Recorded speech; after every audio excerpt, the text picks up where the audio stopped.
Ada sebab kenapa Allah Subhanahu Wa Taala rahsiakan waktu berlakunya malam Lailatul Qadar ni. Antaranya untuk menunjukkan kehebatan Allah Subhanahu Wa Taala yang Maha mengetahui segala-galanya yang telah diciptakan, termasuklah malam Lailatul Qadar. Yang kedua, demi nak memastikan manusia ni sentiasa beribadah kepada Allah Subhanahu Wa Taala. Bila kita tak tahu bila waktu yang sebenar, kita akan sentiasa beribadah pada setiap malam. Dan sekiranya malam yang orang tu beribadah jatuh pada malam Lailatul Qadar, maka dialah orang yang terpilih untuk dapatkan pahala yang berlipat kali ganda.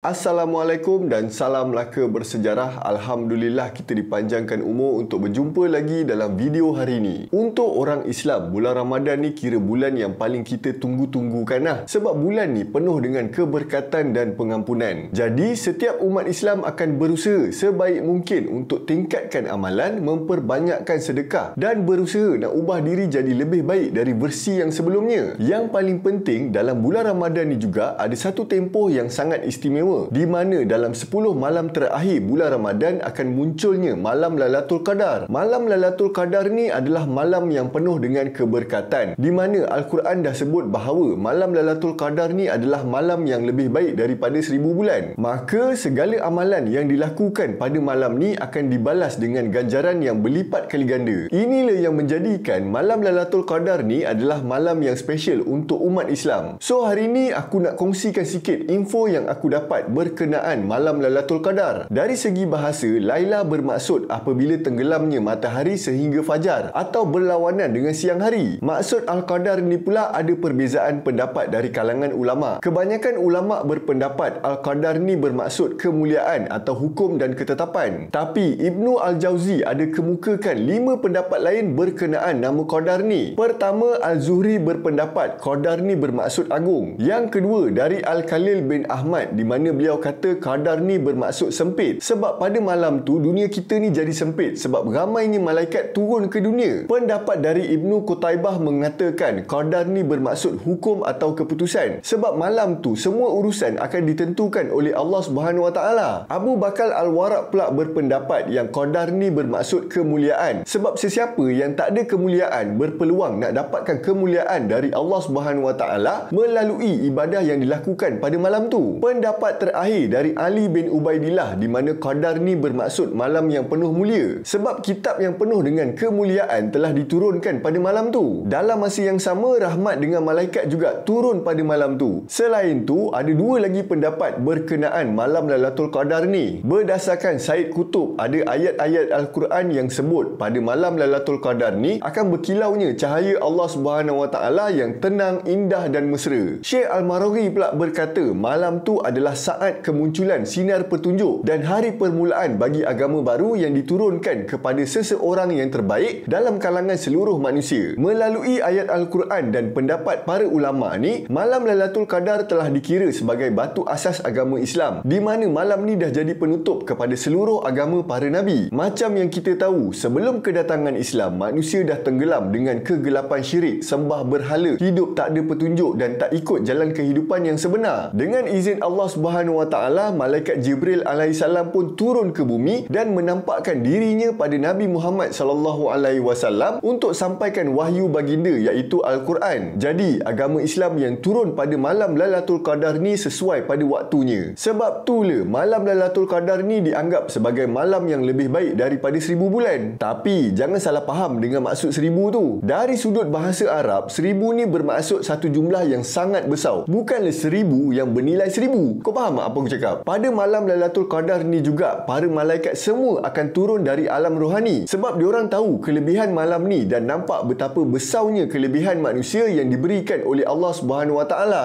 Sebab tu Allah Subhanahu Wa Taala jadikan manusia ni sebagai khalifah dekat muka bumi ni. Tapi macam mana malaikat turun ke bumi tu, biarlah jadi rahsia Allah Subhanahu Wa Taala. Kita tak payahlah nak pening kepala fikir macam mana dia orang ni turun. Cukup untuk kita yakin dengan kekuasaan Allah Subhanahu Wa Taala seperti yang termaktub dalam rukun iman orang Islam. Untuk rangkumkan apa yang aku dah cerita ni, aku nak terangkan 4 keistimewaan utama malam Lailatul Qadar yang ditulis oleh Jabatan Kemajuan Islam Malaysia JAKIM. Pertama, malam yang lebih baik daripada 1000 bulan seperti yang dijelaskan dalam surah Al-Qad ayat 1-3. Kedua, malaikat Jibril turun dengan para malaikat untuk bawa rahmat dan perintah Allah Subhanahu Wa Taala. Ketiga, orang yang menghidupkan malam Lailatul Qadar akan diampunkan dosanya. Last sekali, orang yang beramal pada malam Lailatul Qadar akan dapat keselamatan dan semua kebaikan tanpa sebarang kejahatan sampailah terbitnya fajar. Antara hadis yang menceritakan tentang malam Lailatul Qadar ni berbunyi, adalah Nabi apabila memasuki 10 hari terakhir yakni bulan Ramadan, baginda akan mengetatkan ikatan di pinggangnya, menghidupkan malam harinya dan baginda membangunkan ahli keluarganya yakni untuk beribadah. Hadis riwayat Al-Bukhari dan Muslim. Dari tadi kita asyik cerita pasal kelebihannya kan, bila malam Lailatul Qadar ni akan muncul. Dari pendapat Abu Ka'ab, Muawiyah, Ibnu Abbas dan Imam Ahmad, Lailatul Qadar ni berlaku pada malam ke-27 Ramadan. Imam Syafi'i, Ibnu Kuzaimah, Abu Awanah dan Al-Tahawi pula berpendapat Lailatul Qadar ni jatuh pada malam ke-23 Ramadan. Imam Syafi'i juga berpendapat yang Lailatul Qadar ni jatuh pada malam 21 Ramadan. Pendapat ni berdasarkan riwayat Abu Daud dan Al-Baihaqi. Daripada Ibnu Mas'ud, Rasulullah SAW telah bersabda, yang bermaksud tuntutlah malam 17, 21 dan 23 Ramadan. Seterusnya, ada pendapat mengatakan Lailatul Qadar jatuh pada malam 24 Ramadan. Ini berdasarkan hadis Ibnu Abbad, baginda Rasulullah SAW telah bersabda yang bermaksud, carilah malam Lailatul Qadar pada malam 24 Ramadan. Pendapat yang kelima adalah pada malam terakhir Ramadan. Yang ini berdasarkan hadis daripada Muawiyah radhiyallahu anhu. Rasulullah SAW telah bersabda yang bermaksud, carilah malam Qadar pada akhir malam Ramadan. Jadi sampai ke hari ini kita semua memang tak akan tahu bila malam Lailatul Qadar ni akan muncul. Tapi yang pastinya Rasulullah SAW telah bersabda bahawa malam Lailatul Qadar ni akan berlaku pada 10 malam terakhir daripada malam yang ganjil dalam bulan Ramadan. Ini berdasarkan hadis riwayat Bukhari yang berbunyi, Rasulullah SAW bersabda, carilah Lailatul Qadar pada malam-malam ganjil daripada 10 hari terakhir Ramadan. Imam Ahmad dan Muslim pula meriwayatkan Rasulullah SAW berusaha sedaya upaya dalam malam-malam 10 akhir Ramadan melebihi usaha baginda daripada malam-malam yang lain. Jadi berdasarkan panduan ni, tingkatkanlah amalan korang pada 10 malam terakhir dalam bulan Ramadan ni. Hai, Assalamualaikum. Saya Ashraf. Hai, saya Wawa. Saya Musa Kahar. Jangan lupa untuk saksikan saya Dalam drama Raya Anak Bapa di social media Zack Property. Selamat Hari Raya. Saksikan. Asyik-asyik ayah. Semua benda ayah.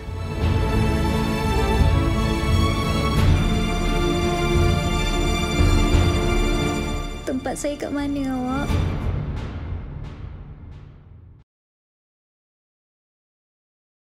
So macam mana kita nak tahu malam tu adalah malam Lailatul Qadar? Antara pendapat yang menjelaskan petanda malam Lailatul Qadar ni ialah malamnya terang, nyaman dan waktu paginya pula tak panas. Pendapat ni berdasarkan hadis dari Ubadah bin Al-Samit radhiyallahu anhu. Sesungguhnya malam berkenaan bersih terang seolah-olah bulan yang menerangi, tenang, nyaman dan tak terlalu sejuk pada malam itu. Dan tak terlalu panas serta tiadalah tempat bagi bintang untuk dilihat dengannya sehingga ke waktu pagi. Yang kedua, dikatakan matahari yang terbit pada waktu pagi tak terang dan tak panas. Daripada Ubadah bin Al-Samit radhiyallahu anhu, dan daripada tandanya bahawa matahari pada waktu paginya keluar dalam keadaan tidak bercahaya dengan kepanasan seperti bulan penuh purnama, dan syaitan tak ada tempat untuk keluar bersamanya pada hari tersebut. Daripada Ubay bin Ka'ab radhiyallahu anhu mengatakan Rasulullah SAW bersabda, sesungguhnya matahari terbit pada hari tersebut tidak mempunyai cahaya dan kepanasan. Ramadan. Berdasarkan riwayat dari ucapan Ibnu Mas'ud, sesungguhnya matahari keluar setiap hari di antara dua tanduk syaitan kecuali pagi malam qadar. Walau bagaimanapun, hanya Allah Subhanahu Wa Taala yang Maha mengetahui waktu sebenar malam Lailatul Qadar. Ada sebab kenapa Allah Subhanahu Wa Taala rahsiakan waktu berlakunya malam Lailatul Qadar ni. Antaranya untuk menunjukkan kehebatan Allah Subhanahu Wa Taala yang Maha mengetahui segala-galanya yang telah diciptakan, termasuklah malam Lailatul Qadar. Yang kedua, demi nak memastikan manusia ni sentiasa beribadah kepada Allah Subhanahu Wa Taala. Bila kita tak tahu bila waktu yang sebenar, kita akan sentiasa beribadah pada setiap malam. Jadi, orang-orang yang beriman akan sibukkan diri dengan ibadah kepada Allah Subhanahu Wa Taala, terutamanya pada 10 malam Ramadan yang terakhir. Dan sekiranya malam yang orang tu beribadah jatuh pada malam Lailatul Qadar, maka dialah orang yang terpilih untuk dapatkan pahala yang berlipat kali ganda. Sebab orang ni berusaha nak beribadah dan istiqomah dalam ibadahnya kepada Allah Subhanahu Wa Taala. Sekiranya kita dapat tahu atau rasa yang malam tu adalah malam Lailatul Qadar, adakah kita patut bagi tahu pada orang lain atau kita buat diam je? Jumhur ulama dah sepakat bahawa sunat bagi sesiapa yang melihat malam Lailatul Qadar untuk sembunyikan benda tu. Ibnu Hajar telah menyebut dalam kitab Al-Hawi, ia merupakan karamah, yakni kemuliaan. Hendaklah disembunyikan, yakni malam Lailatul Qadar, supaya tak dibuang nikmat dan tak jadi riak kepada orang yang bertemunya. Jadi, berdasarkan adab, tak payahlah cerita pasal pertemuan kita dengan malam Lailatul Qadar sebab takut berlakunya hasad dengki oleh orang lain. Sebelum aku tamatkan video ni, apa amalan yang kita patut buat pada 10 malam terakhir Ramadan ni supaya kita berpeluang bertemu dengan malam Lailatul Qadar? Pertama sekali, buatlah solat tahajud. Bangun solat malam dengan penuh khusyuk dan tawaduk. Ini adalah salah satu cara kita nak dekatkan diri dengan Allah Subhanahu Wa Taala. Kedua, habiskan masa kita dengan membaca dan memahami isi kandungan Al-Quran. Setiap huruf yang kita baca tu akan mendatangkan pahala yang berlipat kali ganda kepada kita. Ketiga, banyakkan berdoa kepada Allah Subhanahu Wa Taala dengan doa yang ikhlas dari hati. Sekiranya terpilih, kita mungkin dapat berdoa pada malam Lailatul Qadar sebab malam tu adalah waktu mustajab untuk doa-doa yang dipanjatkan. Kemudian, banyakkan berzikir dan bertasbih sebagai bentuk pengabdian dan ketundukan kita kepada Allah Subhanahu Wa Taala. Selain tu, kita boleh qiyamul lail, solat fardu berjemaah dan memperbanyakkan sedekah. Jadi, itu jelah perkongsian ringkas daripada aku berkenaan malam Lailatul Qadar ni. Aku rasa korang memang dah well aware dengan malam Lailatul Qadar ni, dan aku rasa korang dah dengar lagi detail dalam video ustaz-ustaz atau dari figura-figura Islam yang hebat. Tujuan aku buat video ni bukan nak kongsikan benda baru pun, tapi lebih kepada nak memberikan semangat kepada diri aku dan korang yang tengah menonton ni untuk berusaha nak jumpa dengan malam Lailatul Qadar. Sebab kadang-kadang kita ni tahu tapi tak ada orang nak push kita untuk buat. Jadi, aku harap dengan video ni mungkin dapat jentik sikit hati kita semua untuk mula beribadah. Mungkin daripada awal bulan tu kita buat sikit-sikit, bila dah dengar ni rasa nak buat lebih lagi, insya-Allah. Semoga segala amalan kita di bulan Ramadan yang mulia ni diterima, diberkati dan mendapat pahala yang berlipat kali ganda. Sekiranya korang ada sebarang pandangan, pendapat, nak tambah atau nak betulkan fakta aku, korang dipersilakan tulis dekat ruangan komen. Kalau korang rasa video aku ni memberikan korang sesuatu dan korang rasa nak bagi hadiah kepada kita sebagai tanda penghargaan, korang boleh je tekan button super thanks tu. Aku nak minta maaf anda kata aku ada terkasar bahasa, tersalah fakta atau cara penyampaian aku ni tak mencapai standard yang korang nak. Setinggi-tinggi terima kasih aku kepada korang semua yang sudi meluangkan masa untuk dengar cerita aku ni sampai habis. Semoga kita semua dipanjangkan umur untuk kita berjumpa lagi dalam video yang seterusnya. Assalamualaikum dan salam Melaka bersejarah.